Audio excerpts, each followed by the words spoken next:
Buenas tardes, mi nombre es Andrea Pontoriero y voy a estar a cargo de la coordinación de esta comisión que se llama Estudios Artísticos. Tenemos 8 trabajos para ser presentados. Vamos a seguir en el orden que nos ha estipulado el Congreso. Como ustedes saben, tienen cada uno de ustedes 10 minutos para exponer. Vamos a tratar de ser bastante rigurosos con ese tema.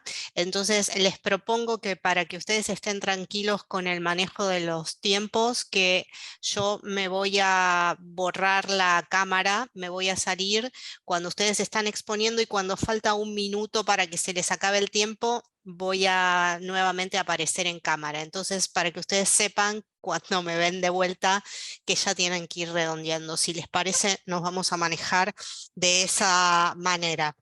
Les pido entonces, por favor, que nos alistemos para escuchar. Esta comisión dura 2 horas y el primer expositor que tenemos es, acá lo voy a presentar. Lo tenemos a Diego Fandiño, de la Universidad Unitec de Colombia. Él va a presentar su trabajo Maestro Velázquez, sus valores plásticos, su época.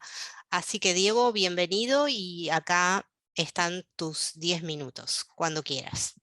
Muchísimas gracias, muy buenas tardes para todos. Agradezco la generosidad de los organizadores de aceptar mi trabajo y sé que voy a aprender muchísimo.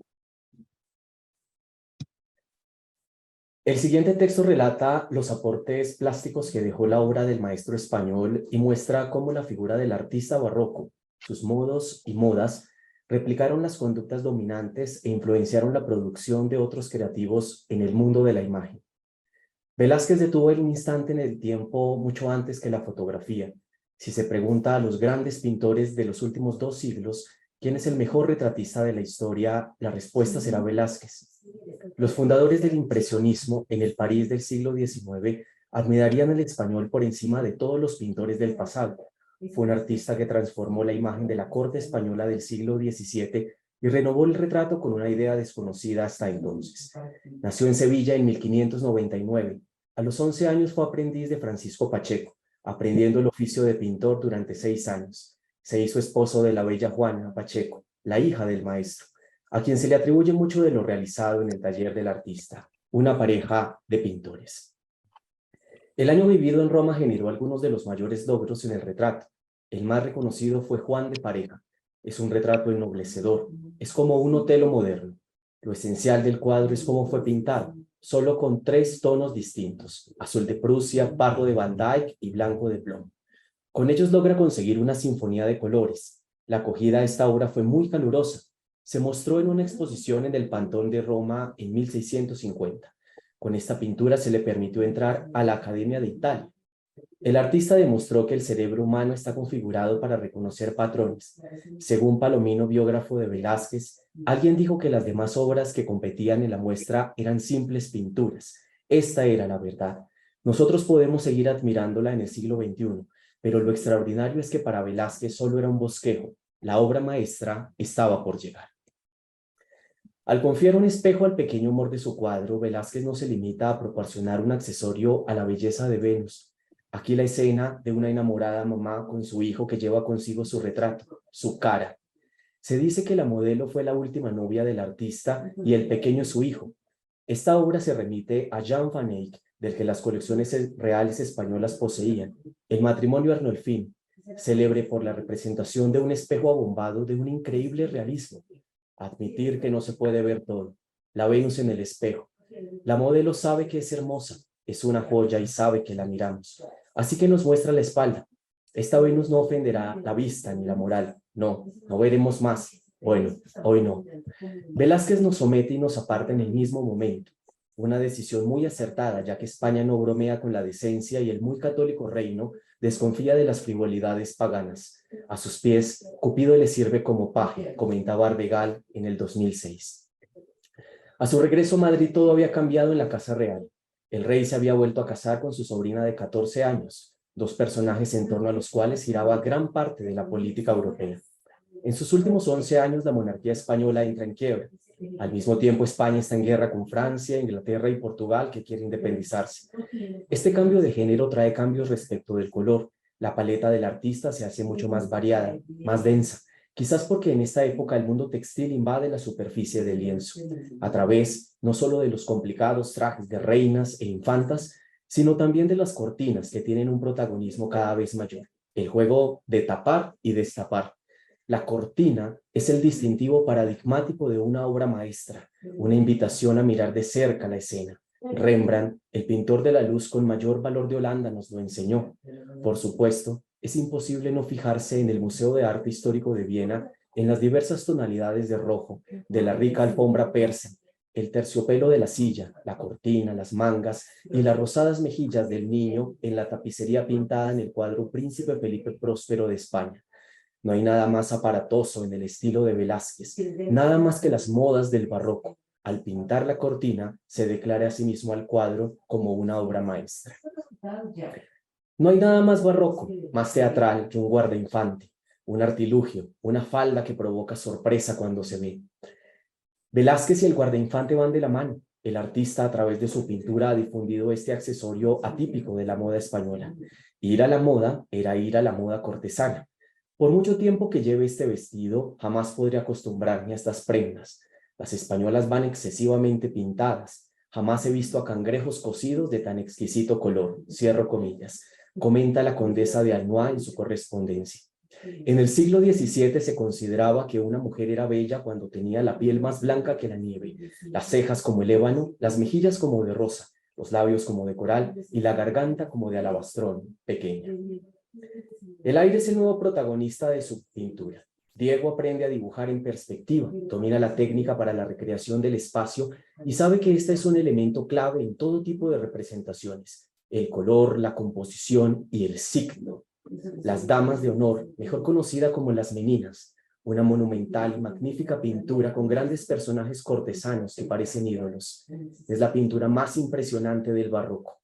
Tan solo unas pocas generaciones antes de su tiempo hubiese sido imposible su elaboración. Nadie hubiese podido planear y organizar el trabajo. Nadie tenía los conocimientos técnicos, conceptuales, históricos necesarios y la cercanía al rey. Sencillamente no se hubiese podido. Pero como si un turbocompresor acelerara el desarrollo de Europa, la fuerza motriz fueron hombres como Velázquez, genios que encontraron soluciones a todos los problemas, que hicieron realidad lo que parecía imposible. Su obra tiene efecto hasta el presente. Es una declaración. Velázquez era un hombre extraño, un hombre secreto. Aprovecha la ocasión de pintar a la infanta Margarita, una princesa española que claramente pretende ser el centro, para crear una narración sugiriendo una historia, una acción que se despliega ante nosotros, como si fuera una película. Pero, ¿cuál es el tema? ¿Dónde están el rey y la reina?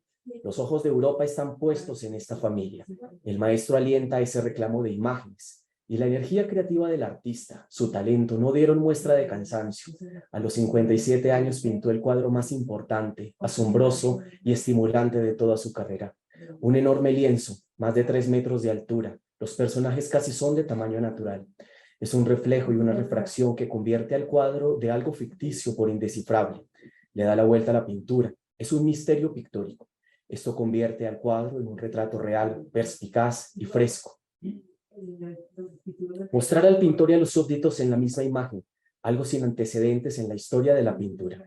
De modo que lo que estamos viendo es lo que ellos ven, un grupo de gente que ha entrado al taller. Las Meninas es la suma de todo lo que Velázquez quería lograr como artista. Estaba demostrando que tan rápido como podía manipulaba la historia para que se adaptara a sus propósitos, que tan extraordinaria pintura pudo haber salido directamente de la imaginación del pintor, pero al mismo tiempo rinde homenaje al rey, al reconocer que quien entiende de arte y de historia del arte puede comprender plenamente lo que Velázquez estaba haciendo. Se imagina el mundo con él dentro, no crea ese mundo, porque él ya está adentro. Esa es su genialidad. Está entrando en su cuadro para toda la eternidad, lo que dure la eternidad en la tierra. Si nos dicen que el cuadro es misterioso, intentaremos encontrar respuestas, pero ¿y si no hay enigma? El cuadro es un espejo. El espectador se mira en ese espejo. La melancolía del que mira el cuadro es la nuestra. La nostalgia de saber qué pasará después. Están representando eternamente su escena. Nosotros solo somos sombras que pasamos por delante. Ellos siempre estarán allí. La etapa posterior a 1650 no es una simple continuación, constituye una culminación de toda su carrera, desde sus puntos artísticos y de su carrera cortesana. Al morir su majestad Felipe IV, el cuadro fue ubicado en el despacho de Carlos II de España, y cuando Lucas Jordán, un pintor italiano, lo contempló, se quedó atónito y le dijo al rey: Su majestad tiene delante de usted la teología de la pintura. El sevillano elevó el estatus de los pintores españoles, el equilibrio de la maestría y la cultura.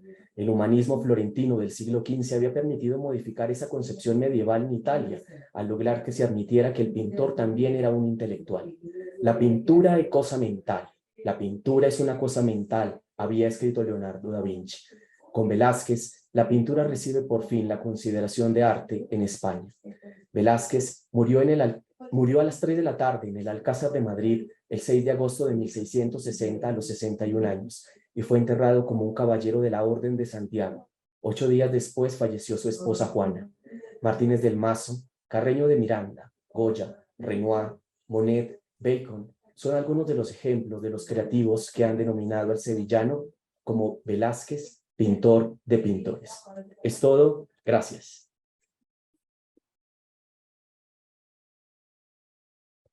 Muchas gracias, Diego. Muchas gracias por traernos tu trabajo sobre Velázquez. Vamos a continuar entonces con el trabajo de Cristian García, de Colombia también. Su trabajo se llama El impacto del protestantismo en el arte. Cristian, ¿estás por ahí? Buenas tardes.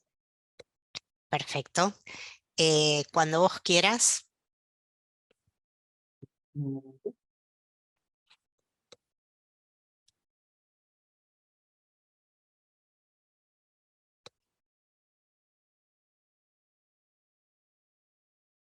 ¿La pantalla?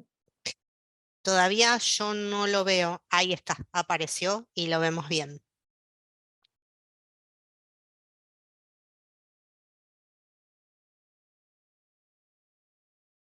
Cuando vos gustes.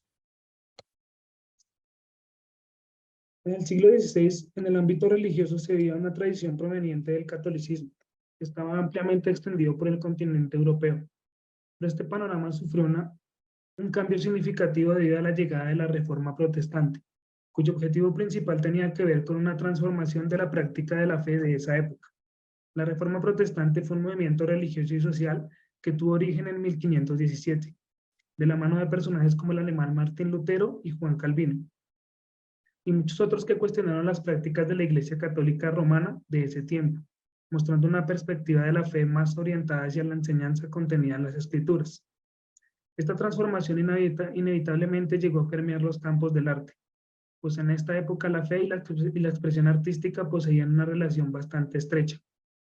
Específicamente en el campo de la imagen, el protestantismo se opuso a la adoración de imágenes, lo cual supuso una disminución en la producción de obras de arte religioso en los países del norte de Europa, debido a que allí se encontraban los territorios influidos por el movimiento que estaban viviendo lo que se conoce como el Renacimiento del Norte, como Alemania, Suiza, Holanda, Gran Bretaña y Escandinavia, donde se presentó este arte pero con un estilo más sencillo, claro y personal, mientras que en los territorios del sur, donde se vivía el Alto Renacimiento como Italia, España, Nápoles, continuaron por la rama tradicional.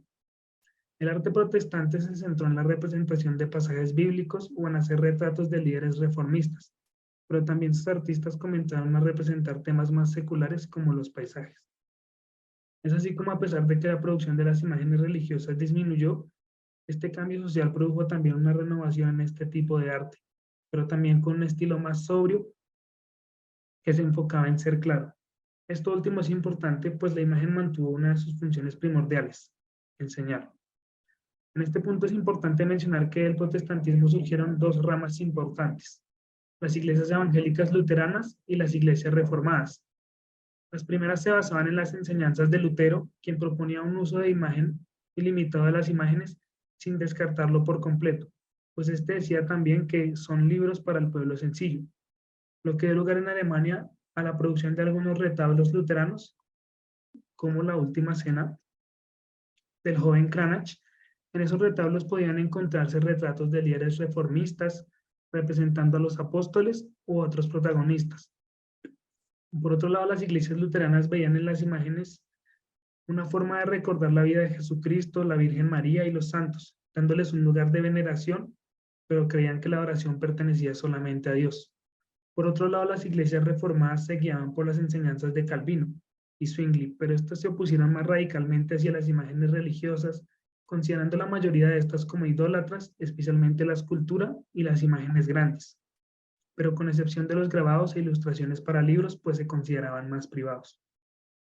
También se puede hablar de el sacrificio de Isaac, de Lucas Cranach el Viejo, otro ejemplo de un gran promotor de las ideas de la Reforma y amigo del reformador Martín Lutero.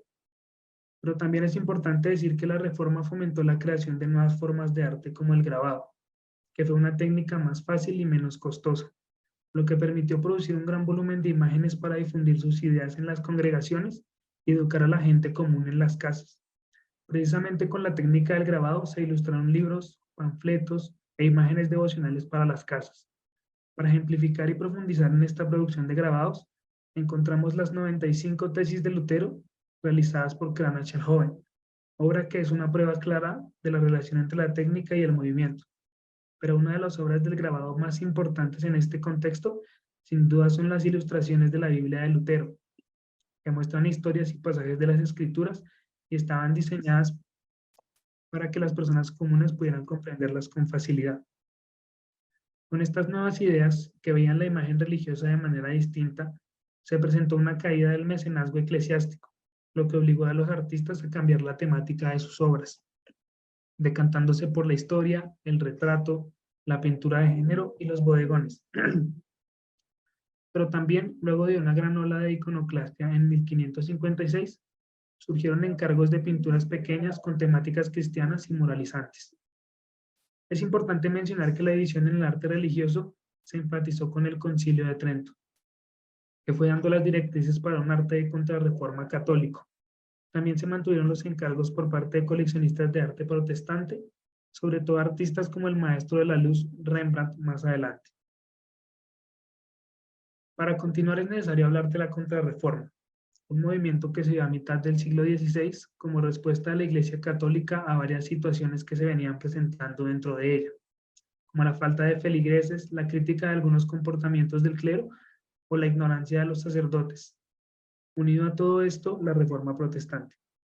Dentro de sus objetivos estaba detener la expansión de la Reforma y volver a atraer a las personas hacia el catolicismo.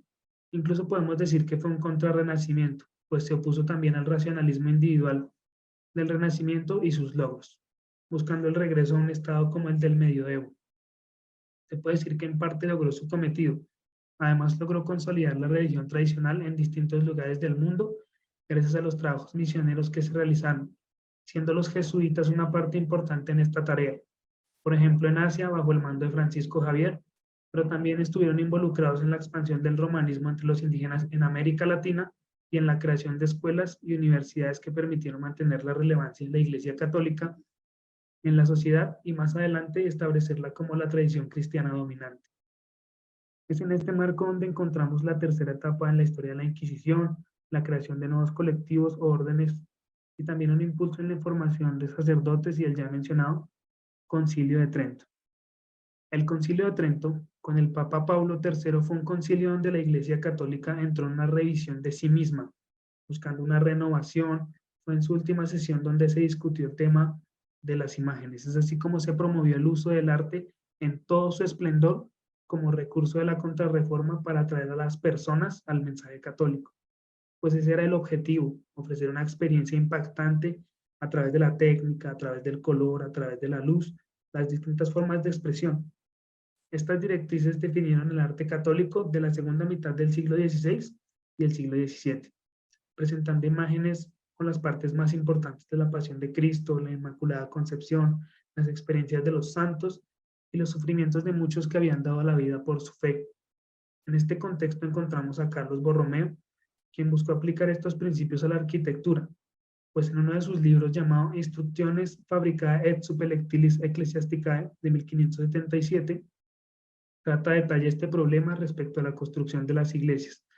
Su objetivo era que los espectadores fueran abrumados, fueran envueltos por una experiencia majestuosa e irresistible en este ambiente religioso sin que ellos mismos se dieran cuenta. Borromeo, sobrino del Papa Pío IV y siendo más adelante convertido en santo, alabó también el estilo arquitectónico antiguo y su esplendor, exigiendo a los arquitectos a ponerse de acuerdo para mantenerlo en el prólogo de sus instrucciones. El efecto de la contrarreforma en el arte no fue muy positivo, debido a que estaba fuertemente controlado por la Iglesia. Los artistas dejaron de retratar o descubrir el mundo exterior y se dedicaron al estudio de la composición y el dibujo. Incluso cuando se les daba alguna libertad, no mostraron mucho interés en seguir explorando el mundo que les rodea.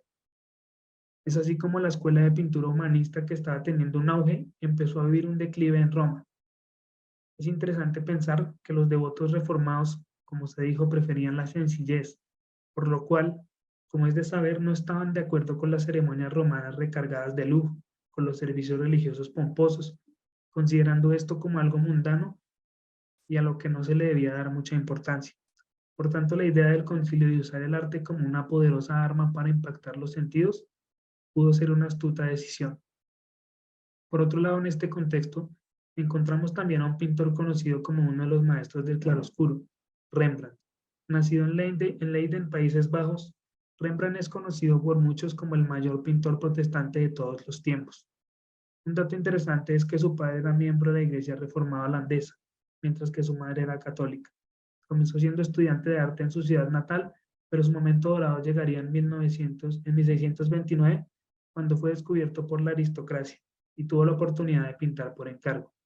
En esa travesía, trabajando para un empresario de la pintura en su taller de arte, lograría entrar en el gremio de artistas y se casaría en una ceremonia reformada con Saskia van Eilenberg.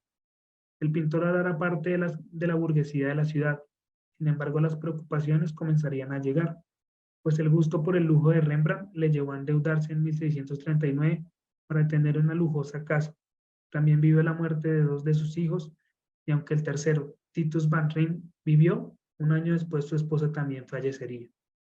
Luego de esto vemos al pintor envuelto en excesos morales y económicos, viendo la muerte de uno de sus amores y de su hijo, quedando casi en bancarrota y lidiando con problemas de reputación, teniendo que despojarse de sus lujos y de una parte de su propio taller. Aunque no hay registro de que Rembrandt profesara el protestantismo, a través de su obra podemos reconocer su fe o su deseo por la búsqueda de lo divino. Por ejemplo, cuando le vemos con su ropa de hombre moderno al lado del Jesús crucificado en el levantamiento de la cruz. Una imagen clara podría ser cuando vemos la pintura que realizó al final de su vida, El regreso del hijo pródigo, que nos sugiere la necesidad del pintor de la búsqueda de lo espiritual para sanar todo lo que habían causado las pérdidas, los excesos y problemas varios que había experimentado a lo largo de su vida.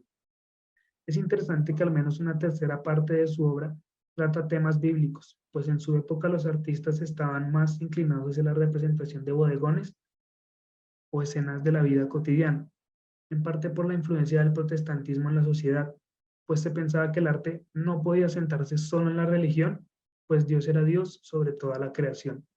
Mas Rembrandt prefería las historias de las escrituras que probablemente leía o le fueron enseñadas en su infancia. Además se hacía partícipe de ellas y se identificaba con cada uno de sus personajes, como ya se mencionó. Con lo anterior es evidente la influencia del movimiento en el arte, el cual impactó también en la obra de artistas como Lucas Cranach, Alberto Durero y Peter Bruegel el Viejo. Pero lo más relevante que podemos concluir de esta influencia es que aunque el protestantismo logró su cometido, en parte, en cuanto a cambiar la práctica de la fe, para el objetivo de esta investigación es seguro el impacto de esta revolución en el campo artístico, pues se vio enriquecido gracias a la contrarreforma. También el movimiento contribuyó a abrir el camino a la representación de temáticas más seculares y al uso de nuevas técnicas. De igual manera, se impulsó el uso de representaciones más sencillas y entendibles para las personas, además de la función de la imagen como una vía de enseñanza o forma de lenguaje no verbal, siendo estas dos características imprescindibles de muchas de las gráficas que nos rodean en nuestros días. Muchas gracias, eso es todo. Muchísimas gracias, Cristian. Muchas gracias por compartir tu trabajo. Vamos a seguir entonces con otra expositora acá en la comisión. Ella es Jaycee Hernández Contreras, es de la Universidad Santo Tomás de Colombia y nos va a compartir su trabajo, el color en la ilustración de historias clásicas como elemento sémico en el Social Emotional Learning. Jaycee. Gracias, Andrea. Sí, ya voy aquí a compartir. Porfa, me dices cuando ya lo estén viendo. Perfecto, ahí estamos viendo. Sí, ya colocamos en pantalla completa, creo que no. Sí. Cuando vos quieras. Sí, perfecto. Dale. Bueno, buenas tardes a todos. Compartirles parte de nuestra investigación sobre la ilustración y el color como elemento sémico en el Social Emotional Learning. Esta es una investigación que abarca pues varios temas, pero pues quise venir a compartirles este en particular porque creo que es uno de los puntos más importantes e interesantes que hemos trabajado en la investigación. Entonces, como primera medida, pues tenemos varios conceptos allí, ¿no? Tenemos como la parte de ilustración, tenemos la parte de Social Emotional Learning, de color, ¿no? Y cuando pensamos como, bueno, ¿cómo unimos todas estas características? Pues básicamente empezamos a encontrar diferentes puntos, ¿no? El más importante es que estamos hablando de, cuando hablamos de ilustraciones clásicas o ilustraciones de cuentos o historias clásicas, estamos hablando de historias que son sostenidas en el tiempo, es decir, son historias que se han mantenido a lo largo de la historia de la humanidad y que esto ha hecho pues que se generen remakes, que se generen nuevas historias que nacen precisamente de esa conexión con las anteriores.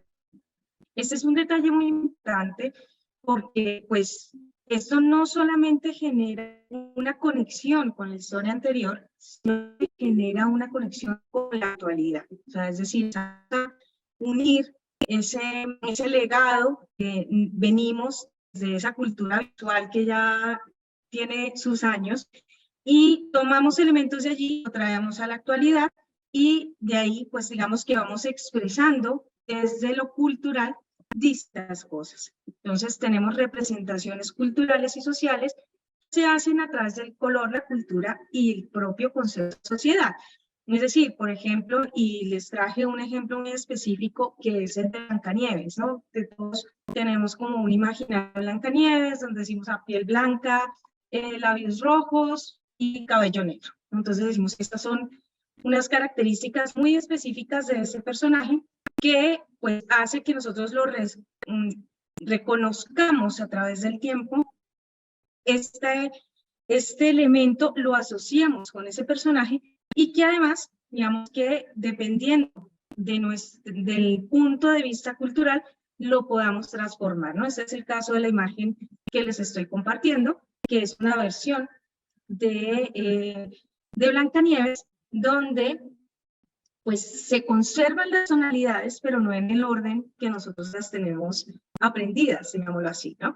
Sin embargo, sí que se mantiene una línea desde el color, y esto genera nuevamente esa asociación que nosotros tenemos y la transformación que se da cultural en este momento. Entonces, hay un aprendizaje y ahí se genera, digámoslo así, un concepto que es trasladar ciertos conceptos que venimos tratando desde, digamos, como esa historia original a nuestra sociedad, los transformamos según, digamos, como lo vayamos viendo.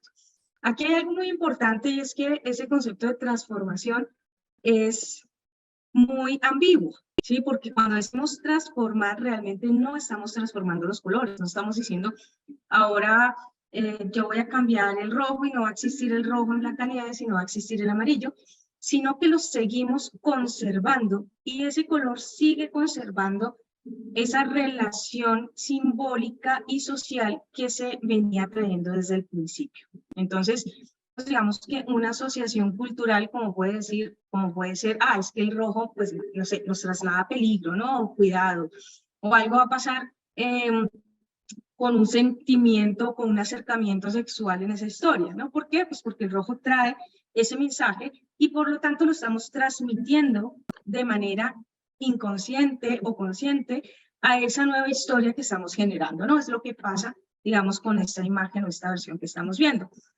Y pues como les decía, un concepto clave es esa permanencia en la cultura, porque se sigue manteniendo y esto genera que vayamos pasando ese mensaje de generación en generación y que la cultura lo asuma y lo transforme, pues transforme según, digamos, como considera. Entonces tenemos ciertos valores culturales que vamos introduciendo en estas imágenes, ¿no? Que vamos heredando ciertos colores, ciertos significados cromáticos y luego los vamos adaptando a la cultura, sin darnos cuenta que ya por el hecho de pertenecer a la historia que permanece en el tiempo, ya traen unos significados que son permanentes en hechos. Entonces, empezamos a leer ciertos valores culturales, creencias, tradiciones, relaciones, ¿no? Empezamos a identificar grupos de personas, por ejemplo, en la época en que se crean estas historias, pues la gente trabajadora está muy identificada con el color café o los colores tierra, y eso pues se viene heredando en las imágenes. Realmente no es que nosotros queramos hacerlo conscientemente en la actualidad, sino que lo vamos heredando, ¿no? Por eso es que decimos, ah, sí, los 7 enanitos y todos están vestidos con colores tierra. Claro, lo leemos nosotros si sabemos qué tal, pero aún así, si seguimos repitiendo ese patrón cromático, el mensaje llega un momento en que vuelve a hacerse visible, ¿sí? Tenemos entonces el concepto, digamos que más importante, y es el que nos centra dentro de la investigación, y es el Social Emotional Learning.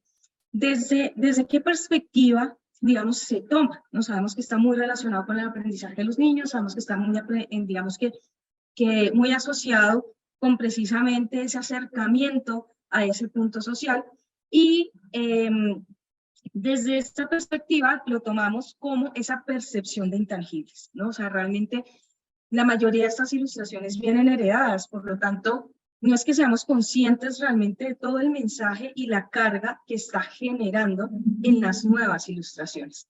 Entonces, se trata de una percepción de intangibles que los asociamos directa o indirectamente. Digamos que un ejemplo de esto es, nosotros conocemos, digamos, como la típica imagen de Blancanieves de Disney, y todos decimos, ah, pues tiene ciertos valores, lo que hablábamos, ¿no? Hay unos valores sociales que vienen dentro de la ilustración en que empezamos a asociar. Entonces tiene la bondad, la inocencia, valentía y la amabilidad.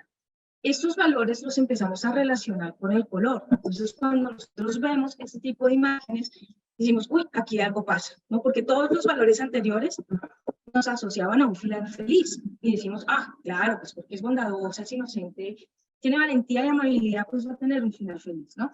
Al final, digamos, encontramos este tipo de imágenes en el que nos dice, hey, o sea, tu final feliz no es tan feliz, ¿no? O todavía te falta un pedazo de la historia que no has contado, porque la realidad, y ya volvemos otra vez cuando empezamos a mostrar nuestros valores sociales en la actualidad, y empezamos entonces es a comparar. Miren que aquí nosotros relacionamos al personaje, decimos, uy, claro, es Blancanieves, ¿no? O sea, tiene los colores de Blancanieves, el estilo del vestido también veo que es muy parecido, por lo tanto es Blancanieves. ¿Y qué pasó? ¿No? Porque la niña tan cándida, tan inocente, y qué es lo que le está pasando, ¿no? Entonces empezamos a hacer esa asociación de intangibles. ¿Para qué? Pues para mostrar, digamos, como esos rasgos sociales en la actualidad y poder, digamos, contrastar. Por ejemplo, con esta imagen, ya hemos cambiado un poco el estilo, si conservamos ciertos detalles en los que decimos, hombre, sí, es Blancanieves, ¿no? Nuevamente tiene 7 granitos. Esto es digamos que una imagen que se usó realmente fue para ayudar a que las mujeres se cuidaran, para que no quedaran, digamos que embarazadas tan seguido con tantos niños. Entonces se hace como esta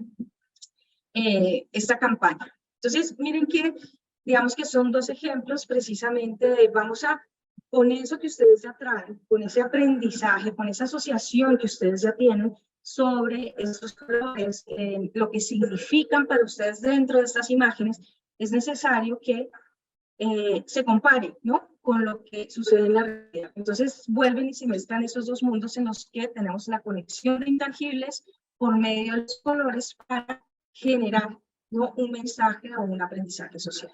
Entonces, pues básicamente eso es todo. Eso es lo que les quería compartir. Muchísimas gracias. Les dejo ahí unas referencias por si les interesa. Muchísimas gracias.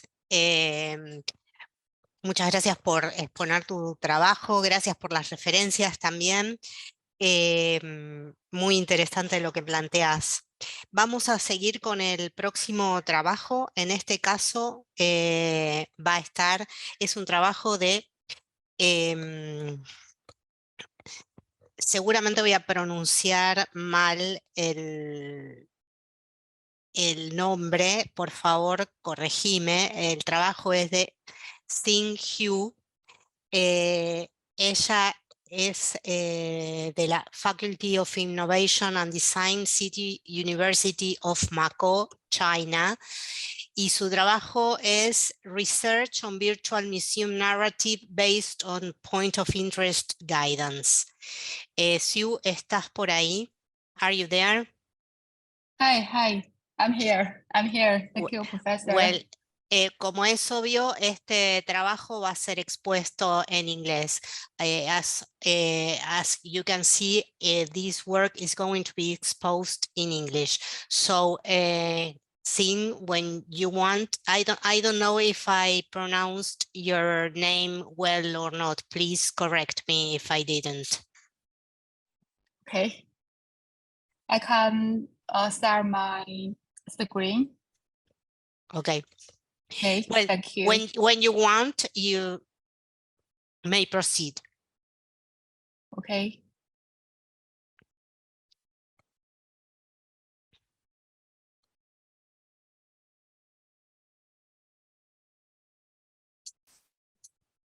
It's okay.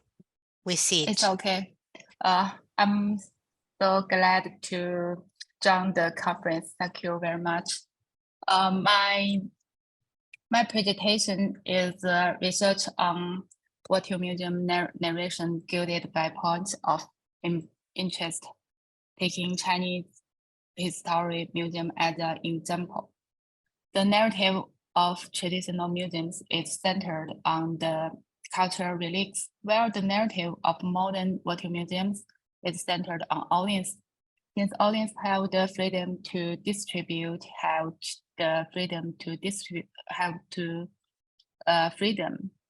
on their lives, the research first analyzed the relevant elements and basic features of current typical VR narrative cases and found that it is like the narrative in traditional movies.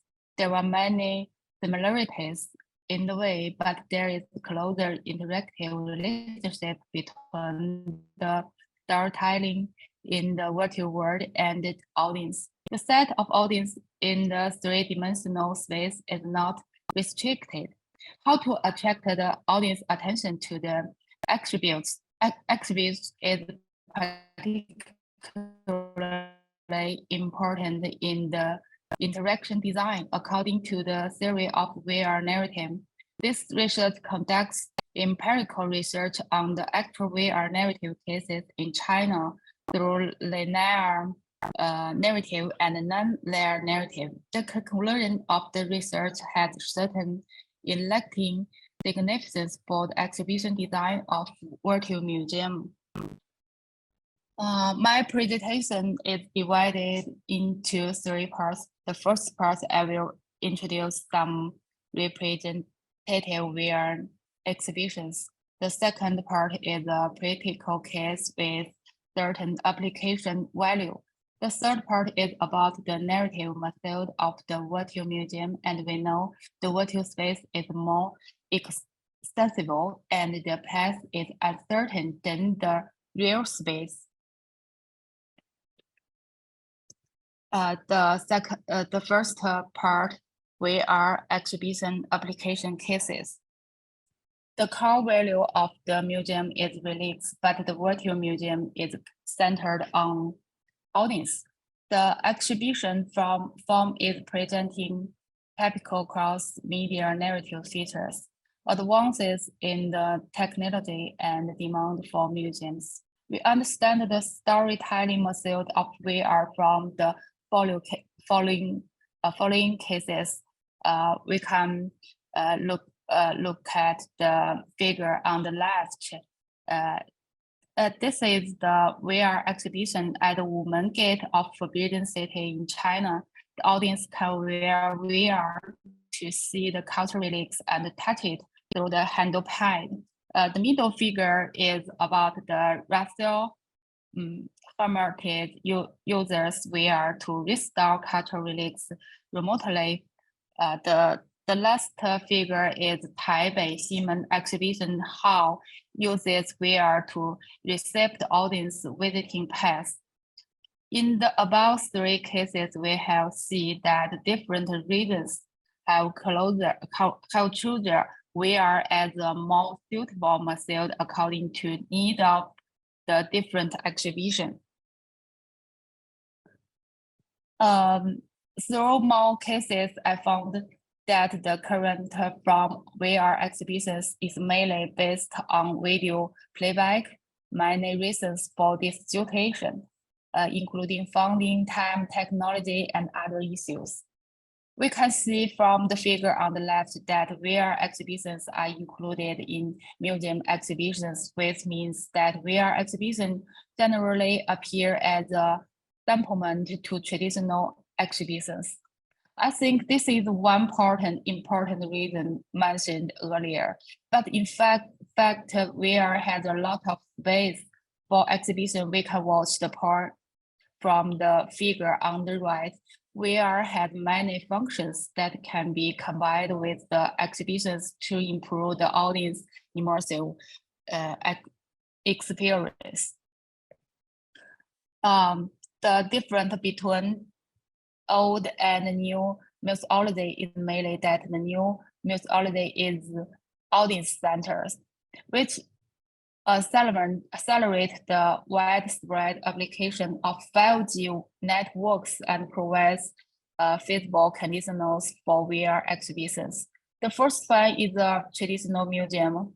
We can look the figure on the right. The first picture is traditional pictures, traditional museums. The second picture is the digital museum viewed with a computer. The main controls of exhibition paths are mainly the mouse and the arrows on the screen. And the third picture is a VR exhibition. We found that the audience perspective is all round. So in the exhibition, we need to design the way to give the audience. The second part is Chinese history exhibition in VR. This is a practical case. In this case, I take three experience of audience. First, the immersive experience. The VR exhibition creates immersive feelings through VR technology, allowing audience to fully immerse themselves in the virtual environment. Immersive experience can provide a more in-depth, realistic perception and emotional experience. Second, virtual process refers to the audience feeling in the virtual environment. That is, they feel that they exist in the virtual environment rather than the real world. The enhancement of virtual presence can improve audience participation and the cognitive effect on exhibition context. Third, interactivity. VR exhibitions usually provide various interactive methods such as touch, gesture, and voice recognition, and so on, so that audience can interact with virtual environment in the real time. Taking the exhibition of Chinese History Museum as an example, we can find that the interactivity and storytelling of VR are closely related in the virtual reality exhibition. Interacting and jointly shaping the audience experience, participation, and autonomy.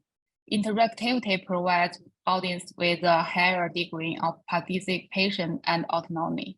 Audience can freely choose the elements they are interested into interacting with, exploring different angles and paths, and choose the display context according to their own wishes, thereby personally shaping their experience. For the cultural relics on the right, the audience can rotate the cultural relic through the touchpad of the VR device to see more details. This is also to improve the audience interest in the exhibition through interactive design. Of course, this design is compared with the 360-degree video playback, higher cost and time. The third part is virtual museum narrative.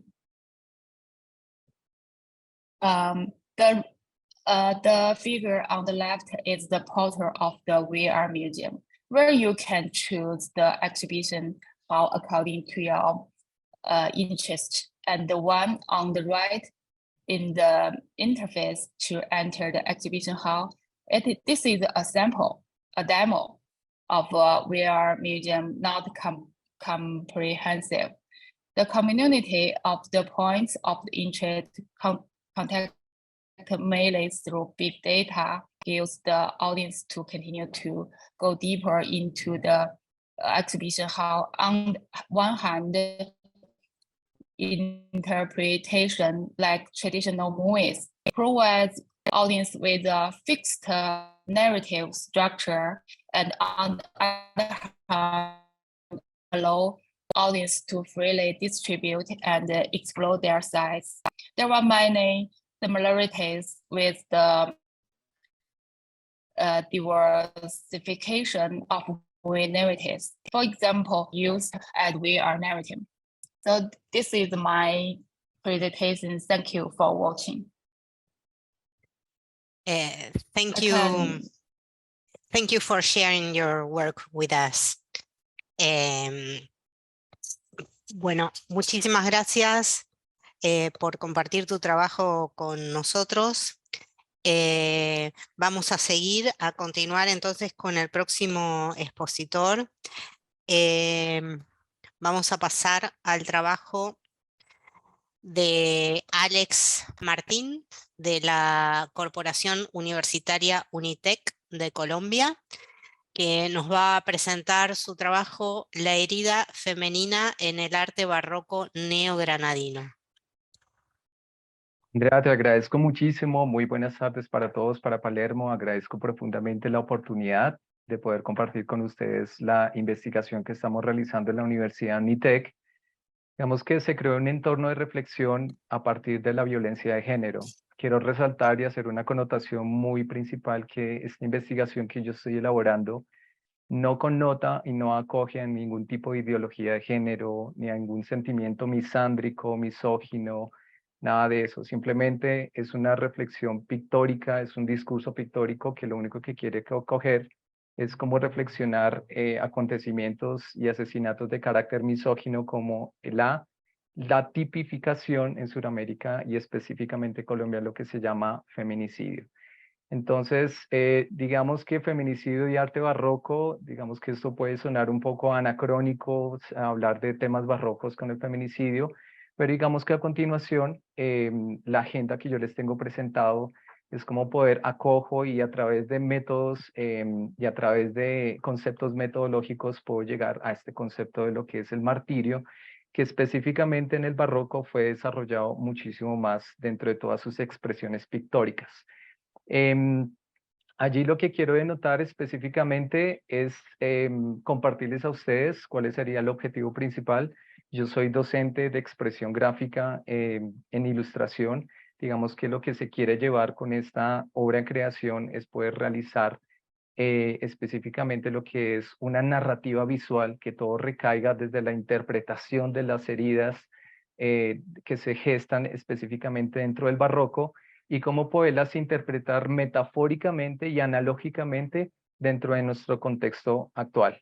¿Por qué barroco neogranadino? Entiéndase neogranadino como la Nueva Granada, es el nombre que le dio la corona española cuando a la fundación de Bogotá, que fue en el siglo, digamos que se establece la ciudad en el siglo XVII aquí en Bogotá, donde recae todo este movimiento religioso, que ya otro expositor lo mencionaba, una contestación de la contrarreforma. El arte barroco contesta esa necesidad de la pérdida de feligreses y obviamente hay una explosión muy grande dentro de Europa y sencillamente para poder comprender los significados del arte barroco neogranadino, pues tenemos que realizar una indagación a lo que corresponde el arte barroco europeo. Hay unos objetivos específicos dentro de la investigación que se va a desarrollar, que todo esto va a recaer y va a ser transcrito específicamente en una obra de creación pictórica, donde aproximadamente va a ser un año, se van a establecer allí unas expresiones plásticas, donde se va a traducir todos esos elementos semióticos, todos esos elementos simbólicos, de los cuales son traducidos específicamente desde el arte barroco y para poder delimitar la investigación en el territorio de Santa Fe, Bogotá, actualmente aquí en Bogotá, Colombia. Entonces, digamos que esta es una de las diapositivas más importantes que consolida mi investigación porque hace referente metodológico de cómo yo llegué al elemento mártir, ¿no? Digamos que hay un asesinato bastante profundo, bastante terrorífico y desgarrador con Rosa Elvira Celi. ¿Por qué es tan importante Rosa Elvira Celi dentro de Colombia?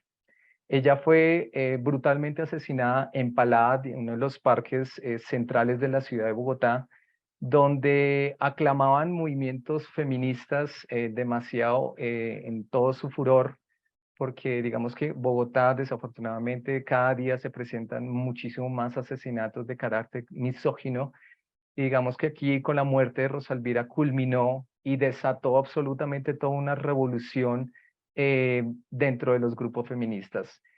Gracias a la muerte o desafortunada muerte que tuvo Rosa Elvira, digamos que quedó impugne durante 3 años. La que vemos aquí en la fotografía que está en las escaleras, ella es Adriana Celi, hermana de Rosa Elvira Celi, donde se encarga personalmente de que su muerte no quede impugne y pueda allí desarrollar todo este empuje dentro de la misma, en el Senado, empujar todo este tipo de criterios, porque hasta ese momento se reconocía un asesinato de una mujer como carácter sentimental o carácter pasional. Entonces no se había tipificado en ese momento lo que era un feminicidio. Vemos que son conceptos que vienen desde Diana Russell, la creadora de este concepto, hasta el 2015, precisamente por una senadora de la izquierda, Clara Inés, quien decreta precisamente y se le dañe específicamente la ley Rosa Elvira 2015. Es hasta ese año donde se tipifica lo que es un feminicidio en Colombia. En una de las entrevistas que le hacen directamente a Adriana Celi, dice que en ese momento ella no conocía nada de lo que era movimientos de género, digamos que protestas de género, movimientos feministas, y no tenía nada de idea. ¿Qué pasa con el acontecimiento de la muerte brutal de Rosa Elvira? Todo esto le da un empuje impresionante y hace que tome abanderamiento el movimiento feminista dentro de Colombia y le da muchísimo más rigor a su revolución. Por eso es que ustedes ven extrañamente aquí en la parte derecha un cuadro del neoclasicismo de uno de los grandes pintores, Jacques-Louis David. La muerte de Marat, digamos que es una de las expresiones pictóricas más teatrales e impresionantes del neoclasicismo de David. Y aquí fue donde comencé yo metodológicamente a encontrar un paralelismo, es decir, un análisis comparativo de símbolos, de códigos simbólicos dentro de este acontecimiento y de lo que pasó con Marat. Marat sabemos que era un jacobino que era médico, era científico, decide renunciar a su vida para entrarse adentro de la revolución y obviamente por el desentendimiento de su grupo opositor dentro de la Revolución Francesa, asesinado dentro de su bañera por Carlota Corday, y a su gran amigo Jacques-Louis David, en conmemoración, digamos que fue una manera de beatificar a su gran amigo Jacques-Louis David, pintándolo de la misma manera cuando Cristo es descendido de la misma cruz, con esa estaca o ese apuñalamiento en el costado derecho. Una manera como a través del arte Jacques-Louis David beatifica a su amigo Jean-Paul Marat, para decirle al mundo, como lo hicieron con Cristo, que fue una persona desentendida del verdadero mensaje en la Revolución Francesa. ¿Y qué pasó? Después de la muerte de Joseph Marat, pues obviamente impulsa dentro de las barricadas francesas, y lo que hace Jacques-Louis David finalmente es, a través del arte, es convertir a su amigo en un mártir. Dicen los rumores e historiadores que la gente se benignaba en el nombre del Padre, del Hijo y de Marat. Es decir, la configuración, o entiéndase el concepto de mártir como el objeto de estudio de lo que se va a representar dentro de esta investigación. Este paralelo lo hago porque desafortunadamente en Colombia tuvo que haber un asesinato brutal de una mujer como Rosa Elvira para que se pudiera coger una ley de penalización de carácter judicial para poder castigar esta serie de monstruos contra las mujeres. Y finalmente, Elvira, Adriana Celi, dice en una de sus entrevistas del País, dice, afortunadamente se le reconoce el nombre de mi hermana entre los asesinatos más brutales y hace que no quede impugne, es decir, hace eco en la eternidad dentro de la muerte. Entonces, casi que tuvo que haber una redención, no entiéndase el concepto de redención, como tuvo que liberar a través de su muerte de la ignorancia del pueblo político, de las legislaciones judiciales dentro de Colombia. Se tuvo que llegar hasta un momento brutal de un asesinato. Entonces, aquí viene la comparación de por qué hay un asesinato de carácter misógino, cómo el pintor Marat, Jean-Louis David, convierte a su amigo es a través de la muerte. Y digamos que dentro de la publicidad, y entiéndase el carácter barroco como una gran propaganda religiosa, no podemos estudiar el arte barroco neogranadino sin antes entender los contextos antecedentes de lo que pasaba en Europa. Y digamos que los más representantes de la pintura barroca, en el siglo XIII ya se hablaba de la muerte del mártir, pero en el barroco revive ese sentimiento, digamos que es a través de la muerte y el sufrimiento, como hay una belleza espiritual, y eso se ve reflejado dentro de la iconocidad religiosa del arte barroco. Hay cuatro mártires de carácter femenino que representan verdaderamente el sentido y el espíritu del arte barroco europeo. Estamos hablando de, por ejemplo, Águeda de Catania, donde a través de un tirano, esta es digamos, una santa que se data dentro de Sicilia, en Italia, aproximadamente en el siglo III, precisamente por haber rechazado los deseos sexuales de un emperador Decio, quien se enamora encarecidamente de Águeda. Ella decide tener unos votos y conservar su virginidad ante Cristo, y por el ser rechazado, por el hecho de simplemente ser rechazado, hiere su masculinidad y la manda a torturar cortándole los senos. Por eso hay una representación bastante dramática, un poco diáfana, pero a la vez un poco grotesca, el ver estos senos allí en la bandeja. Otra, por ejemplo, mártir muy iconográfica dentro del arte barroco es Catalina Alejandría, pintada por el gran Caravaggio, Miguel Ángel Merezzi, donde digamos que es muy comparada con Artemisa de Grecia, quien por sus habilidades intelectuales desafía a los grandes reyes, desafía al mismo Maximiliano dentro de una fiesta pagana, donde por verse humillado intelectualmente la obliga y la somete a torturas bastante despiadantes. Hay muchísimos cuentos o leyendas que narran que intentó ser torturada, pero por la aparición y la epifanía de San Pedro, ella revive y cura sus heridas hasta finalmente ser degollada.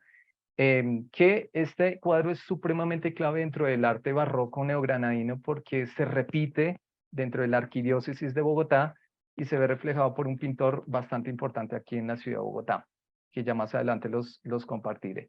Y Santa Úrsula, un cuadro realizado por Caravaggio, el gran maestro del barroco, también digamos que cuenta la leyenda es una santa quien decide emprender una peregrinación a Roma, y al devolver se encuentra con digamos, una caravana de Atila, rey de los hunos, donde también por haberlo rechazado de sus deseos sexuales le clava en su pecho una flecha, y obviamente viene acompañada con 11.000 doncellas que fueron violadas y asesinadas. Entonces, hay un parentesco bastante particular de cómo es dentro del arte religioso europeo se comenzó a ver reflejado muchísimas heridas dentro de lo femenino. Pero ahora bien, es muy popular escuchar todos estos movimientos feministas y todo, pero si nosotros nos adentramos y podemos inspeccionar un poco la historia del feminismo, es bastante antiguo, no es nada nuevo. Entonces, por ejemplo, Artemisia Gentileschi es una de las grandes pintoras que verdaderamente pinta a la mujer, que no le teme a la muerte y confronta a la muerte de una manera desafiante. Entonces, a partir de todo este análisis, recaigo específicamente a lo que es el arte a través de la cerámica, de la pintura. Hay un estudio iconográfico bastante interesante, sobre todo de la muerte barroca, que es una colección de pinturas, de 64 pinturas, que somos digamos que los pioneros a nivel mundial de tener más colecciones de arte religioso más que México.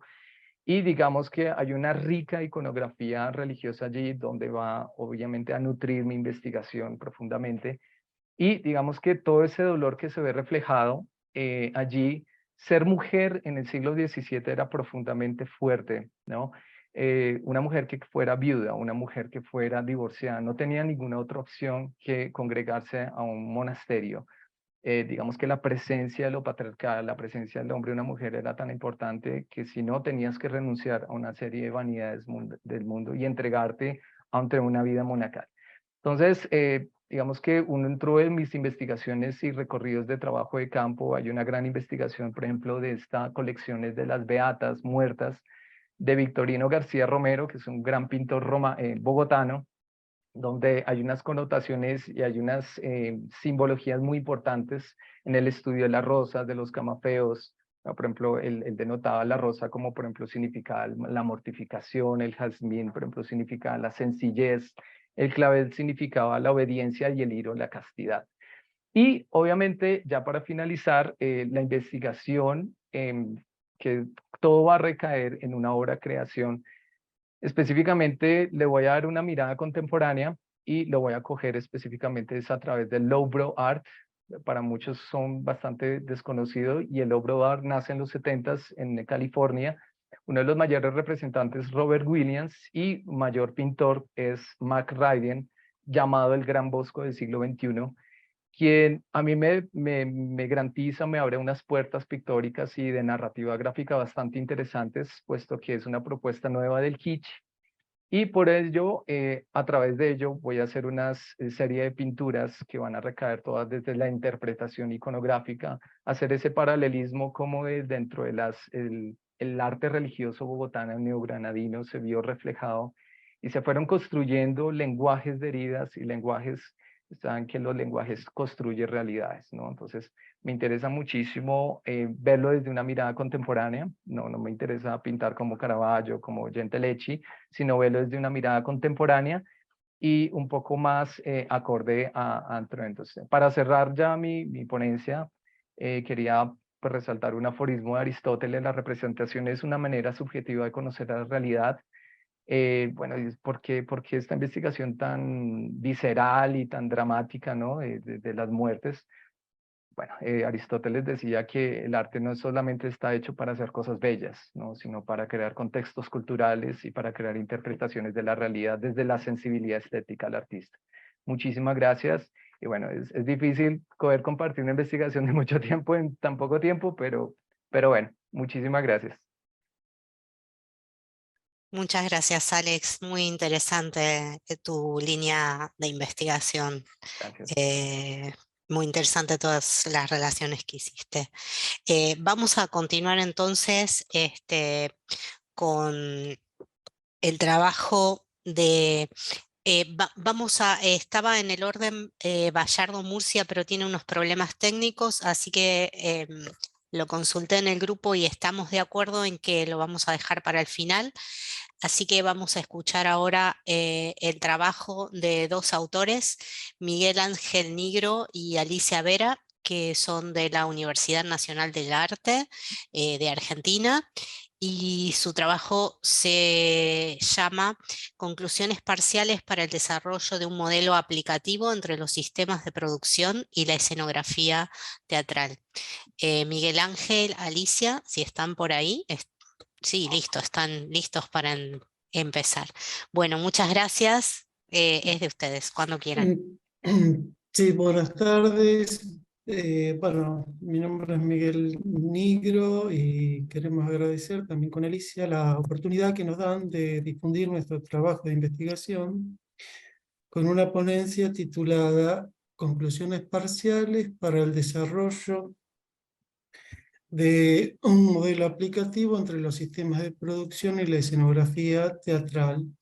Este es un trabajo de investigación, un proyecto de investigación que está radicado en el Instituto de Investigación del Departamento de Artes Visuales de la UNA y correspondió al periodo 2020-2022.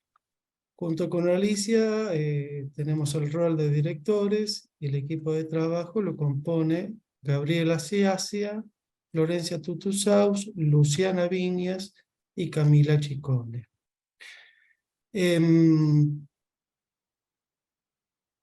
En realidad, esta investigación, mejor dicho, todo un proceso investigativo que venimos haciendo desde el año 2015, se inscribe en la carrera de licenciatura en escenografía de la UNA. Específicamente se inició en la asignatura Taller Proyectual de Escenografía Teatral 1 a 5, cuya titular es justamente Alicia Vera. Bueno, este es un tercer proyecto de investigación y está precedido por dos proyectos de investigación, que el primero llevaba por título La escenografía teatral y los sistemas de producción. Básicamente lo que nos propusimos analizar era, o es mejor dicho, el impacto que tiene todos los procesos productivos en el teatro y específicamente la escenografía sobre la escenografía como producto final artístico, como, digamos, materialidad estética que después se va a ver sobre un escenario. Esa fue la primera instancia de la investigación o del proceso de investigación, y continuamos con un segundo proyecto donde analizábamos los mismos parámetros, pero en relación o tomando como eje el teatro musical. En este último proyecto, llamado La eficacia de la relación entre los sistemas de producción y la creación escenográfica teatral, el objetivo general y principal es el de diseñar un modelo preliminar de análisis teórico, pero aplicable a la práctica de la escenografía teatral, para intentar resolver esta problemática a veces conflictiva que se plantea entre el proceso de producción y la creación estética. Bueno, los grandes lineamientos de la metodología se apoyó en un fuerte trabajo de campo. En principio, una observación directa de obras de diversos géneros y de distintos sistemas productivos. En realidad tomamos 3 sistemas productivos que están identificados como, por un lado, el teatro oficial, o lo que comúnmente vemos a nivel público de los teatros nacionales, municipales o provinciales. Otro sistema productivo es el comercial y otro es el alternativo, o también muchas veces llamado independiente. También participamos de manera activa o pasiva en procesos, o sea, como observadores o como hacedores en procesos creativos y productivos de escenografía teatral, Y además nos apoyamos en una investigación bibliográfica que, con respecto a nuestro objeto de estudio específico, es bastante escasa.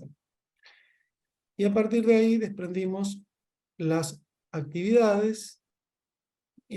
Por lo tanto, le paso la palabra a Alicia, que va a continuar con la ponencia.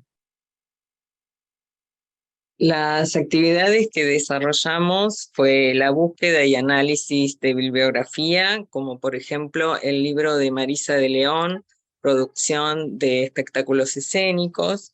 Hicimos entrevistas a productores, directores, coreógrafos y escenógrafos.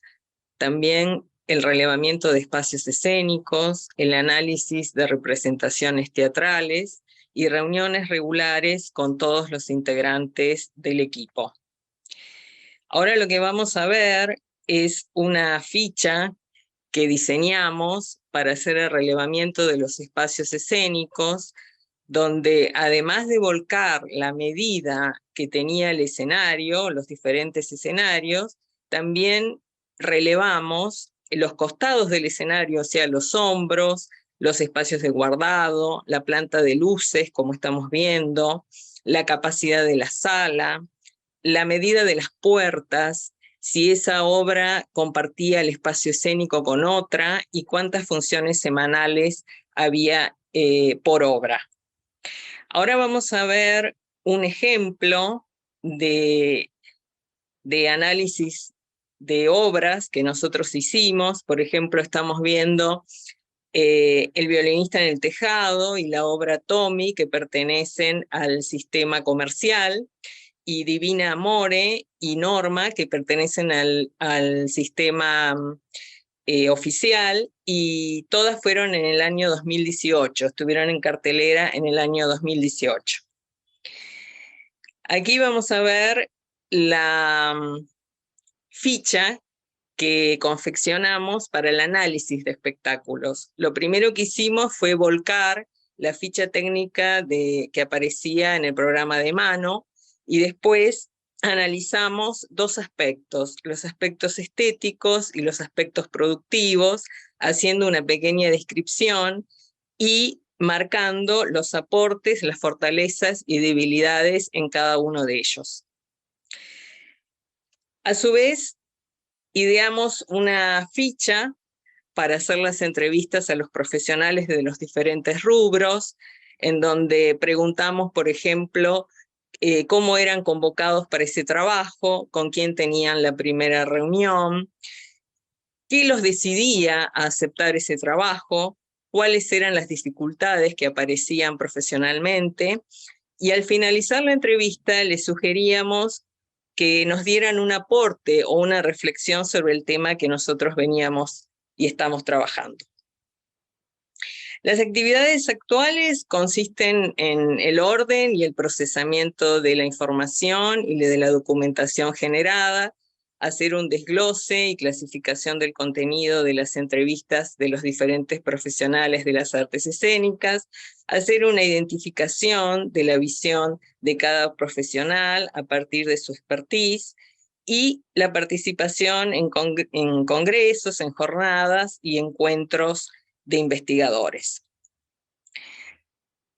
Para las conclusiones finales, nosotros extrajimos palabras claves del material que obtuvimos, y eso nos permitió armar un mapa conceptual en donde en una segunda instancia se aplicó el sistema FODA, que es un modelo de análisis de las ciencias sociales, que examina las particularidades de un proyecto, reconociendo sus fortalezas, sus debilidades, sus amenazas y sus oportunidades. Eso nos permitió hacer una síntesis y obtener estos 5 ejes para el desarrollo del proyecto, que son los recursos económicos, la conformación y funcionamiento de equipos, la experiencia profesional, la espacialidad e infraestructura y el contexto histórico. Los recursos económicos son fundamentales para el desarrollo de una escenografía. Tanto la carencia como la escasez presentan una dificultad, pero también las deficiencias administrativas. Nosotros pudimos observar que, por ejemplo, en el sistema oficial, la burocracia genera una problemática, hace que haya una comunicación deficiente entre las diferentes áreas que tiene el teatro y también una tensión en los profesionales, mejor dicho, los profesionales que son convocados para ese proyecto y los empleados de planta. Pero pudimos ver que, por ejemplo, en el sistema comercial tiene otro tipo de ordenamiento. Identificamos palabras como, por ejemplo, la inversión, la ganancia, el éxito. Todas las actividades están organizadas y programadas con cronogramas muy puntuales que lo que intentan es, por supuesto, prevenir y tratar de ser eficaces. En el sistema alternativo, que es mucho más flexible, nosotros pudimos observar que los modos de producción y los modos de creación escenográfica son muy diversos. Es un sistema abierto, en donde influye mucho la espacialidad y la infraestructura, y también los recursos escenográficos, así como también si ese espacio se comparte el tiempo de armado y desarme de una escenografía. Para este sistema, la comunicación es fundamental para mantener ese grupo. Y a su vez, los profesionales tienen que aportar su experiencia, su expertise, y estar atentos a todos los descubrimientos que se van haciendo a partir del proceso. También se ven soluciones innovadoras dentro de lo que es la escenografía, y además la incorporación de materiales de reciclaje o de desechos que generan una estética, pero tal vez no es algo muy constante. Lo que también vimos es que el eje transversal de los 3 sistemas de producción es sin duda los imprevistos y las circunstancias presentes. Eso genera una problemática mayor o menor a el resultado final. Lo que sí pudimos observar es que en el sistema comercial está mucho más preparado que el sistema alternativo. Sin embargo, en la pandemia, cuando se produjo el confinamiento, tampoco, digamos, pudo preverse, ¿no? Anuló toda estrategia preventiva. Así que estas son nuestras conclusiones parciales. Y ahora, en estos próximos tiempos, estaremos terminando este modelo teórico para dar una respuesta a esta problemática. Bueno, quiero agradecerles y buenas tardes. Muchísimas gracias, muy interesante todo el trabajo que vienen haciendo y me parece también muy importante esta cuestión de que lo desarrollen en el tiempo y vayan como avanzando en la línea de investigación. Muchísimas gracias por compartir el trabajo con nosotros. Vamos a continuar con el próximo expositor. Perdón, la próxima expositora, que es Clara Velázquez, de la CUN de Colombia. Ella va a presentar su trabajo que se llama Capas y capas de sentido. Clara.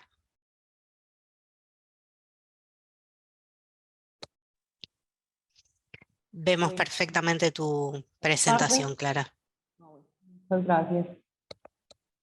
Qué rico estar por acá con todos, muy interesante lo que hemos visto. Bueno, y en este momento les quiero hablar sobre bueno, pero esperen, yo lo pongo grande. Sobre esta investigación que parte como de otra macro, donde a través de un personaje ficticio, que es mi alter ego, que se llama Clavel, yo creo a través de escritura creativa, pues creo unas conexiones a través de capas y capas que dan sentido a mi existencia y pues como al arte, pues, o sea, no que explique el arte, sino que como que me aterriza. Entonces les quiero compartir en este caso lo que para mí es una capa. Entonces, esta parte de la investigación se trata de jugar, de un juego artístico a través de la palabra capa, ¿cierto? Cómo es algo que cubre, ¿cierto? Pero va mucho más allá. Entonces les voy a leer este pedacito. Una capa cubre el cuerpo de frío o le brinda frescura, dependiendo de su material. Una capa puede revestir un objeto con un color de pintura o puede tratarse de un sinfín de láminas que se envuelven como si se tratara de una cebolla. Así pues, al acercarnos a la palabra capa, podemos encontrar que ella misma es una cartografía que nos invita a explorar, no solo a partir de su polisemia, sino el juego de ir revelándose a láminas. Entonces, para eso también quiero como empezar con esta cita que es de Michel Serres, con el libro Atlas, que fue fundamental, ha sido fundamental también como en mi proceso investigativo artístico, con esta cita. ¿Dónde estoy? ¿Quién soy? Se trata de una pregunta que solo exige una respuesta sobre el ahí. Solo habito en pliegues, solo soy pliegues. Yo lo ampliaría a esas capas también, ¿cierto? Porque ya ahorita con lo que les voy a contar, entonces vamos a ver cómo el pliegue también se extiende a la palabra capa. Entonces, hago también una serie de ilustraciones donde hago como un recorrido por mi vida y cómo es que esa Clara Clavel, que se llama el personaje, ¿cierto? Mi alter ego, entonces ella va descubriendo, pues, como en la vida, cómo se va acercando a la palabra capa y a la falda, ¿cierto? A la falda, a ese cubrimiento, a un chal que se pone encima. Bueno, entonces esto era pues como una experiencia de niña que aquí la traigo, que debajo del comedor pues me la pasaba dibujando y pues luego se revela pues al alzar la falda, ¿cierto? La falda de la mesa. Entonces voy a hacer así también como unos pequeños, pues recordar, ¿cierto? Como lo que es un verdugado, un miriñaque, para tener en cuenta y aterrizarlo. Y es que son esos aros de fibra vegetal o metálica que se utilizaban desde el siglo XVII hasta el siglo XIX más o menos y que pues daban la estructura a ese faldón, ¿cierto? Entonces, sí, que en realidad pues era una estructura ligera, que no necesariamente tenía que ser pues una cosa rígida, ¿cierto? Entonces, esta es otra de esas ilustraciones que acompañan la investigación y es cómo a través de, esto es una perra, esto también es otra historia, pues, que no alcanza ni el tiempo, es cómo nos unimos a través del vestuario, a través de capas, ¿cierto? Cómo cada uno termina siendo un universo. Bueno, entonces también algo muy bonito en esa investigación encuentro esto. En Ochogavía, que queda en Navarra, España, llaman la atención las largas faldas de innumerosos pliegues negras, siendo interesantísimo el aspecto que ofrecen las mujeres de esta localidad cuando se cubren la cabeza con una de dichas faldas, levantándola por la parte de detrás, cerrándola como un rebozo por delante para defenderse de la lluvia. Entonces es supremamente interesante esta referencia que encuentro de cómo ese faldón se cambia de posición, ¿cierto? Entonces empieza a jugar con la falda, a servir de capa también. Bueno, entonces en la investigación también hago una mezcla, Clavel, se va a descubrir diferentes capas, ¿cierto? Como la capa la han utilizado en este caso una etnia amerindia que se llama los Kuna, los Gunadules, y entonces ellos hacen una serie de molas, que son así las trabajan sobre tela, son capas y capas y capas de tela que lo que están haciendo es haciendo referencia a su cosmogonía espiritual, ¿cierto? Donde cada una de esas capas lo que está revelando es, sea la capa espiritual, sea la capa más cerca del núcleo de su universo, ¿cierto? Y como en la superficie de la capa, entonces habitamos nosotros las personas. Entonces terminan siendo estas molas, pues como un objeto también de protección, ¿cierto? Que ya el comercio pues y ha quitado un poco, pues, como esa aura romántica y espiritual que en realidad tiene, pero digamos que esa es también, pues, como un objeto bien interesante, la mola. Y este trabajo de este artista austriaco, Hans der Basser, que él ya muere, pues ya murió, pero nos deja también como lo que está aquí más adelantico, estas las 5 pieles, ¿cierto? Entonces podemos ver como la primera es la epidermis, la segunda la ropa, la casa, luego la identidad y luego pues como el planeta. Entonces, para él eran las pieles, pero las pieles que son terminan siendo capas, ¿cierto? Capas de piel que se van cubriendo y terminan hablando de la cosmogonía que pues a la que llega este artista. Entonces, por aquí vamos a ver que él era entonces también arquitecto, pues, o sea, como que cada una de las pieles, ¿cierto?, se traducía en su qué hacer también. Entonces, desde la arquitectura, él proponía diseños arquitectónicos que se pudieran emplazar y dialogaran armónicamente con el entorno en el que están dispuestas. Lo mismo desde la pintura, era también pues como una asociación armónica entre las diferentes capas. Bueno, y también desde la ropa, pero bueno, ya pues como para resumir la parte de Hans der Basser. Y luego entonces, para terminar, hablo sobre la capa cachirula, mi capa cachirula. ¿Qué es una cachirula? Resulta que por aquí más adelante les había mostrado aquí la perrita, ¿cierto? Esta es cachirula, y resulta pues que esta perra tenía un nombre que aquí en Colombia y en España anteriormente se utilizaba para una prenda que se ponía en la cabeza. Entonces, en este momento pues ya nadie utiliza la palabra cachirula, es muy raro, ¿cierto? Pero a mi perra, mi mamá le pone justamente ese nombre por esta prenda de vestir, que era precisamente para lucir elegante, pues como para ciertos momentos, sobre todo ir a misa, pues como eventos religiosos. Y entonces, lo que hago con ella es también un juego polisémico, ¿cierto? Entre cachirula la perra, cachirula la prenda de vestir, cachirula que se muere y ella me sigue vistiendo con sus recuerdos la cabeza como una capa, ¿cierto? Entonces es como hablar de esa extensión de la capa que termina siendo pues ese universo, ¿cierto? Ese multiverso que terminamos siendo todos como capas, como patrones de ese mismo tapiz que conformamos todos. Entonces, en este caso, en mi capa cachirula, bueno, les voy a leer este pedacito. Un personaje femenino se manifiesta constantemente, aflora en mis dibujos, evocaciones y ensoñaciones, se cubre de superficies, lo envuelvo y lo arropo con patrones que siento necesarios, lo cubro de capas con papeles, telas, él siempre termina revelándose. Es mi femenino extendido en el espacio. Esa expansión que se revela en vestuario, en cielo, en noche, es el propio cuerpo y mi manada. Soy todas las mujeres, todos los hombres, todos los seres.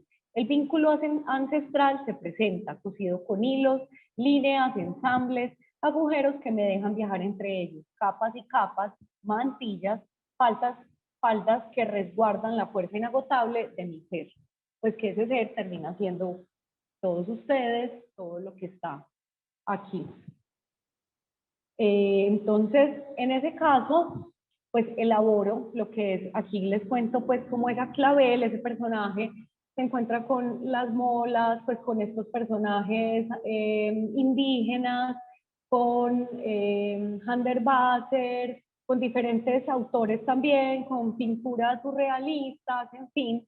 Y lo que hago entonces es que Clavel llega a crear su propia cosmogonía también. Entonces crea a partir de una serie de capas, ¿cierto? Desde el dibujo, de diferentes formas de creación artística, a proponer desde también la escritura creativa un juego, ¿cierto? Polisémico que invita al espectador, al lector, a que viaje y se encuentre con una serie de elementos. También entonces es como una forma de unirme a ese lector a que tenga un viaje diferente por la historia del arte, del vestuario, y ya, esa sería pues como ese viaje por la cachirula. Entonces aquí tengo pues como un zoom del pedacito de esta cachirula, pues que lo que es una cartografía de esa capa, de esa serie de capas. Y así para terminar rápidamente dentro de la cachirula es como también hago una serie pues, de fotos, de performance que van a salir de esa experiencia por la cachirula. Entonces esta sería pues como desde el dibujar, como esa cartografía se va expandiendo también al cuerpo, al ensamblaje. Esta era una falda también, siguiendo el juego del miriñaque, del verdugado, como entonces cada uno de esos cajones saco diferentes papeles y voy creando también como un collage, como hablando de la extensión de la capa. Y para terminar ya, este hilar, entonces sería pues como esa triada de experiencias a través de esa cachirula, de esas capas que me dan sentido a la existencia. Eso es todo. Muchísimas gracias, Clara. Gracias por compartir tus reflexiones y tu creatividad con nosotros. Muchas gracias a ustedes, muy rico. Bueno, pasaríamos entonces a la última ponencia que estaría a cargo de Bayardo Murcia. No sé si Bayardo solucionaste tus problemas técnicos. ¿Estás ahí?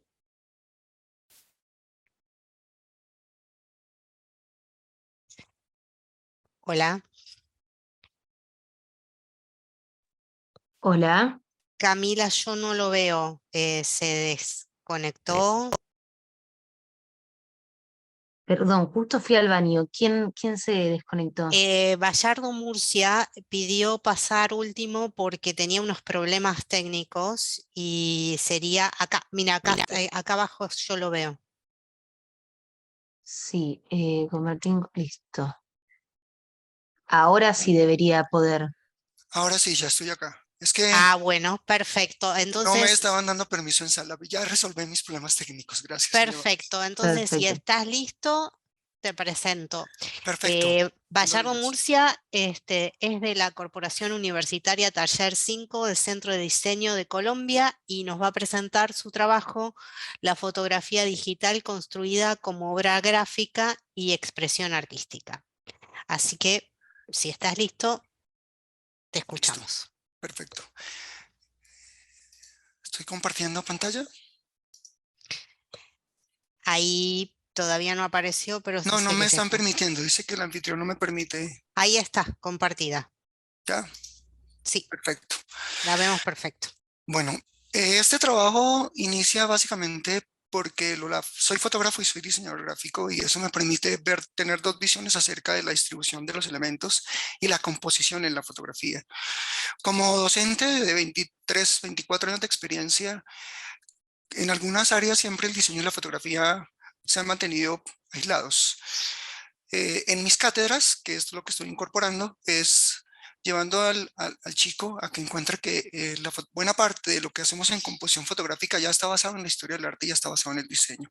Lo que van a ver es una especie de recorrido infográfico de cómo ha sido el proceso a lo largo de la historia y cómo ha, de alguna manera, influido el proceso de diseño en el arte. Inicialmente, pues, para la mayoría, la fotografía inicia acá. Los procesos de diseño y de pictogramas son esas únicas pruebas que existían sobre un soporte que era la piedra y sobre un tinte que eran la sangre y los elementos de tinte natural. Para registrar de alguna manera había que componer y diseñar. Ese proceso de diseño, con el paso de la historia, cambia y se vuelve un poco más matemático con los egipcios. Entonces, ese proceso de distribución de la imagen y el distribución de los espacios arranca acá, colocándolo en una retícula, haciendo una medida, y todos se preguntan, ¿y dónde está la fotografía? Acá. Bueno, pues es que eso migra o evoluciona hacia el arte griego y el arte grecorromano, y el proceso matemático que hoy funciona en fotografía viene de acá. Parte de diagramar la imagen en el visor como se diagrama la imagen en un lienzo. Y esta es una prueba. Buena parte de la arquitectura y de la pintura del Renacimiento vienen de rediseñar sobre el lienzo a punta de líneas de geometría y matemática, saber componer las imágenes. Eso que nosotros denominamos bello y canon de belleza venido de los egipcios está puesto acá. Esos procesos de arquitectura, y va a ser importante para el desarrollo final del trabajo, hace que el estudiante empiece ya no a ver un edificio, sino a ver un plano. Es hacia donde yo me enfoco. De hecho, cuando vemos fotografía publicitaria, les explico esto. El hombre de Vitruvio y los brazos pintados por Leonardo da Vinci, los que hacen que hoy la publicidad de relojes marquen siempre en las manecillas las 10:10. Y no se entiende por qué. Bueno, porque es la manera más armónica de distribuir la imagen. Bien. En ese proceso de distribución de imagen, pues creo que el Renacimiento es básicamente el mejor de los elementos que pueden tener para saber cómo se distribuyen las imágenes, aunque esto es muy propio de la pintura y de la escultura y de la arquitectura. Todas estas líneas geométricas son las que ahora utilizamos los fotógrafos a la hora de componer una imagen. Y aunque la lucha estuvo siempre, antes de que la fotografía llegara, la lucha siempre estuvo en cómo distribuir los elementos de manera armónica y llegar a esa belleza perfecta, o a lo que nosotros llamamos un canon de belleza. Casi que por todas las épocas del arte siempre existió el proceso de diagramación de imagen y siempre existió el proceso de distribución y de composición. Pero eso era en el arte, que era muy figurativo. Pero el cartelismo lo tomó, ya le ingresó la tipografía, el cartelismo colocó en el color, la tipografía, y más o menos para la misma época, y estamos hablando del impresionismo, el cartelismo hace lo mismo, empieza a funcionar y a ilustrar y a diagramar los elementos, pero llegaría la fotografía. Lo que están viendo es la primera fotografía de la historia, y cuando llega la fotografía un poco a desplazar la pintura, entre comillas, y la fotografía a perseguir a la pintura, a perseguir al arte, a tomar todo lo que el arte había hecho en el Renacimiento y recomponer la imagen, se funda una cosa ya como fotógrafos, que es el pictorialismo. Y aquí nada está puesto al azar, todo está puesto como si fuese una pintura muy academista para hacer que todos los procesos sean lo más meticuloso y lo más parecido a la pintura, pero desafortunadamente las artes empiezan a ver a la fotografía como una cenicienta porque es un proceso industrial y lo empiezan a sacar, a hacerle, digamos como el feo, decimos en Colombia, a la fotografía. Y el fotógrafo sigue persiguiendo la pintura, pero una cosa que no saben muchos de los fotógrafos es que el impresionismo francés, del cual se abre el arte en dos, está basado en la fotografía. Las pinturas de Degas, de Monet, de Renoir, se dispararon primero y luego se hizo un proceso de elaboración de imagen encima de, y eso no ha cambiado hasta hoy. Entonces la fotografía viene a enriquecer al diseño gráfico y al arte. Y el cartelismo viene a hacer lo mismo en el constructivismo ruso. Entonces se coge el diseño gráfico, se coge la tipografía, se coge la fotografía y toda se junta para crear componentes de diseño. Y se usa con un mensaje. El constructivismo generalmente para esta época lleva un mensaje político. O sea, ya se mezcla el mensaje, la fotografía y el diseño como un solo elemento de comunicación. En ese proceso del constructivismo, que va a ser importante al final, las dos cosas, la arquitectura, el constructivismo, también se pega a otras épocas del arte. El dadaísmo es tal vez la mejor o el mejor de los ejemplos, donde se toma la fotografía, el collage, la tipografía y se hace un mensaje en tal vez el movimiento más subversivo que tuvo el arte, el más antiartístico de los movimientos artísticos que el arte tuvo en su época. Muchos pósters icónicos como este, Lo We Can Do, salió de una fotografía. Geraldine Doyle, que era una trabajadora, un fotógrafo, se inspiró en una fotografía de retrato para crear ese póster. Y lo vemos como una ilustración y como un diseño, pero partió de una fotografía, pero no fue el único. De hecho, el cartelismo suizo, que muy minimalista, en buena parte fue basado en la fotografía y sus elementos de composición están ahí. Entonces, cuando el chico retoca no sabe que este fue el primer Photoshop, se tomaban las fotografías y encima de las fotografías se ilustraba para crear pósters y de ahí salieron todas las pin-ups de los años 50 y 60 que revolucionó la publicidad y la comunicación en el mundo. Pero llegaría la era digital, que es a donde vamos. Y en la era digital esto se hizo por tarjetas perforadas, pero después eso migró y ese proceso binario para seguir secuencias creó lo que hoy conocemos como el arte digital. ¿Cómo juntar el arte digital, el diseño gráfico, la fotografía y todo esto que hemos visto en una sola pieza? Bueno, pues había que mirar qué están haciendo los ilustradores. Esto es ilustración digital que está basada en el diseño gráfico y está basada en la fotografía. En ese orden, la propuesta que hacemos con los chicos es la siguiente. Resulta que hay dos grandes elementos que tomé como de diseño y uno son los insectos porque tienen una simetría y un diseño elaborado por la evolución que es precioso, y la arquitectura porque es el diseño que elabora el ser humano de una manera muy meticulosa y muy matemática. Entonces, en esa puesta en escena de lo que hace el diseño y la composición, tomamos la macrofotografía, son fotografías de apilamiento con muchísimas fotografías para lograr el foco de un elemento. Y para este ejercicio que les voy a mostrar en particular, se tomó una especie que se llama una polilla esmeralda. La polilla esmeralda, que es la que están viendo, es una ampliación de 22, 23 fotografías apiladas. Se extraen los elementos de simetría que ese elemento pueda tener y el chico no sabe todavía qué le va a dar hasta que no la despieza.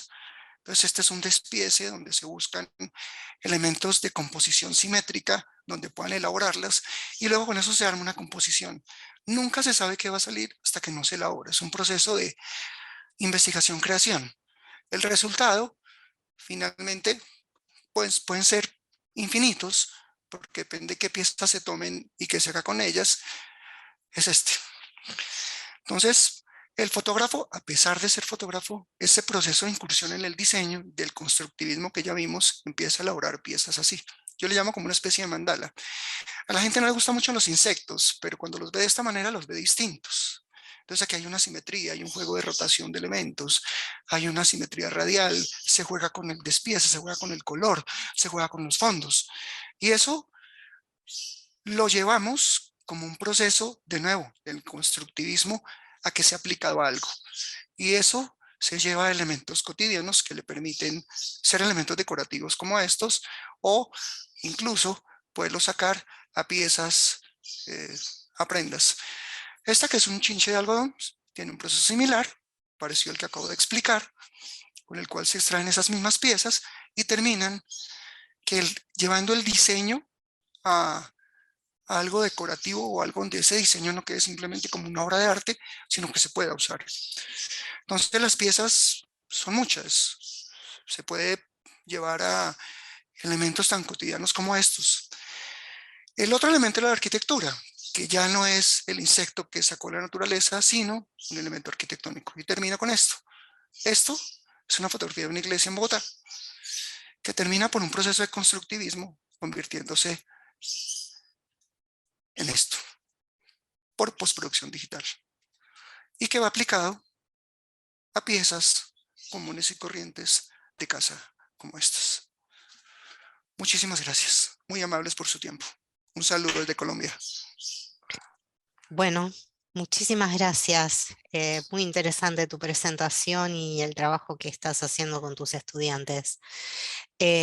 Bueno, llegamos al final. Esta fue la última ponencia que teníamos programada. Tenemos unos 5 o 10 minutos. Si alguien quiere hacer alguna pregunta o alguno de los expositores pueden utilizar el chat también, la gente que está escuchando los trabajos, si quieren preguntar algo, o si alguno quiere agregar algo de los que ya expuso, este sería el momento para hacerlo. Los escucho.